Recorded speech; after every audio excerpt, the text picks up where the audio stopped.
أبدي بذكر الله واثني بالسلام، والثالث نحوف الأبكار الأصايل، والرابع البظهورهن عز مقام، والخامس مرباعهن طيب النفايل، والسادس اللي يرضاه ربك للإسلام بسنة رسول الله بحل وحلايل، والسابع أبرز القرايب والعمام اللي يعدلون الحمل اللي كان مايل، حنن تقصه خاليات من العلام،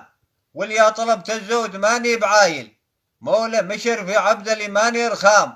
وماني بيوت المنقلة وحصو النقايل، لباس درع الريش تبيض النعام، وجناه سيف اشلاش ولد الحمايل، منهم ابو صدام كلي زرغام، لي صار يوم الهوش ينطح قبايل، والشكري الحماد كلهم بالتمام، والفارس العطور سيوف صقايل، اخو زيبه شامخين كالاعلام، مطلع قوم ماضيين الفعايل، ستر العذارى بيوم شدات الأحزام، عقالة الناقة من 4 رجايل، لولا عزوت يا الربع خصم الكلام، واللي كفوا للرد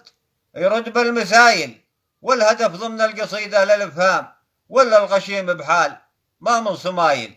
وصلاة ربي على مظلل بالغمام، يشفع بيوم نشوف بها الهوايل. صهيل الأصيل أبو حيدر، دمتم بخير.